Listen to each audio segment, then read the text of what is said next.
महादेव कहते हैं देवी हमने भी उस समय एक चोरी करी महाराज। अब आप लोग कहो कि भगवान भी चोरी करते हैं क्या?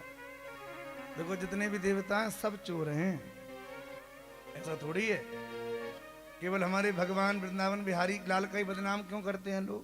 अरे बिहारी जी बड़े चोर थे। अच्छा बिहारी जी चोर भी हैं पर ऐसे चोर हैं कि धन पैसा की चोरी नहीं करते। हमारे बिहारी जी क्या क्या चोरी करते हैं पता है आपको? ब्रजे बसंतम नवनीत चोरम गोपांगनानां चदकूल चोरम अनेक जन्मार्जित पाप चोरम चोराग्रगण्यम पुरुषम नमः। हमारे ठाकुर जी ने ब्रज में रह के दूध दही माखन मिश्री की चोरी करी, गोपियों के चित्त की चोरी करी, गोपियों के चीर की चोरी करी, और क्या चुराया? बोले अनेक जन्मार्जित पाप चोरम, अनेक जन्म जन्मांतरों के पापों की भी भगवान चोरी कर लेते हैं। भगवान बहुत बड़े चोर हैं। महादेव बोले देवी हमने भी चोरी करी। आपने काहे की चोरी करी? महादेव बोले देवी जब राम जी प्रकट भये तो उस बाल रूप को देखे बिना हमसे रहा नहीं जा रहा था, तो हम ये महादेव के रूप को त्याग के हम भी एक जोगी का रूप बना के महाराज पहुंच चले। हमने भी जोगी का रूप बनाया। अवध आज आगमी आय करतल निरख कहत सब गुणगन। हाथ देखने की विद्या हमने सीखी और ज्योतिषाचार बन के हम प्रकट हो गए महाराज।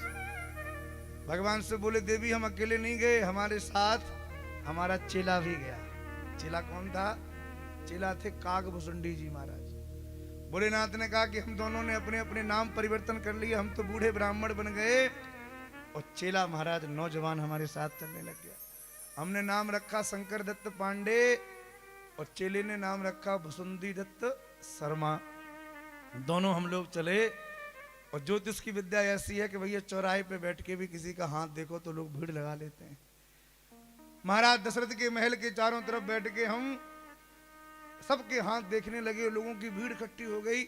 उसी भीड़ में एक दासी आई। दासी ने कहा कि बाबा तुम ज्योतिष जानते हो? शिव जी ने कहा बिल्कुल। अरे बाबा हमारी मैया कौशल्या जी के यहाँ लाला हुआ है, एक बार चल के उनका भी थोड़ा ज्योतिष बता दो। शिव जी ने कहा ऐसे नहीं बताते भाई, श्रद्धा से बुलाओगे तो आएंगे। दासी ने कहा श्रद्धा से तो बुला रही हूं, चलो तो आप साथ में। दासी की बात को सुन के भगवान महादेव बोले देवी पार्वती मैं तो मन में सोच ही रहा था कि मेरे इस रूप को देख के भीतर से कोई बुलावा आवे तो सही। जैसे ही भीतर से बुलावा आया और मैं पहुंचा, माता कौशल्या ने कहा यहीं दरवाजे पे रहो, अंदर सबका प्रवेश नहीं है। भोलेनाथ ने कहा कि माता बिना भीतर आए हम कैसे तुम्हारे लाला को देखेंगे, हमको तो भीतर आने दो। तो माता कौशल्या ने दासी से कहा कि देखो दासी ये बड़े बूढ़े हैं ये तो ठीक हैं, पर ये नया जो नौजवान है ना इसको भीतर मत घुसाओ, केवल इस बूढ़े ब्राह्मण को भीतर घुसा लो। शिव जी ने कहा चलो कोई बात नहीं, एक काम करो कुछ लड्डू पेड़ा दे दो, ये बेचारा दरवाजे पे खा लेगा, हमको भीतर ले चलो। जैसे ये बात कही सुई काकभुसुंडी जी ने भोलेनाथ जी की पीछे से बागंबर जो पहन रखा था उसको पकड़ के खींचा। कहा महादेव यदि हमें भीतर नहीं ले गए तो पूरी पूर पट्टी खोल देंगे हम आपकी कि ये कोई ज्योतिषाचार नहीं है, साक्षात शिव जी हैं, इसलिए हमें मत भूलो, हमको तो लेके चलना पड़ेगा। शिव जी ने अब बहाना बनाया। शिव जी बोले अरे मैया क्या करें, बिना चिल्ला के हमारी विद्या अधूरी है, हम तो बूढ़े हैं, फलादेश तो हम करते हैं, पर ये हस्तरेखा देखने में नेत्रों की ज्योति थोड़ी तीव्र होनी चाहिए, हमारी नेत्र ज्योति बड़ी कमजोर है, हमको दिखाई नहीं पड़ता, तो मेरा चेला देख के बताता है और फल मैं बताता हूं, इसलिए बिना चेला की विद्या अधूरी है, चेला को तो ले जाना पड़ेगा। काकभुसुंडी जी प्रसन्न हो गए, प्रभु बड़ी लीला करी आपने। भीतर गए भगवान महादेव और भीतर जाके हमारे ठाकुर जी को हाथ में ले लिया। गदगद हो गए भोलेनाथ, कभी अपनी जटाओं में बैठाते, कभी उनके चरणों को सूंघते, कभी माथे को सूंघते, कभी अपने हृदय से लगा लेते। ऐसे भगवान के साथ खेलने लगते कि भगवान को गोद में लिए लिए भगवान के उस बाल रूप को देखते देखते महादेव की समाधि लगने लगी। जैसे ही महादेव ने नेत्रबंद किए, समाधि लगी, राम जी ने मन में सोचा कि भोलेनाथ की समाधि छोटी मोटी थोड़ी है, लाग समाधि अखंड अपारा।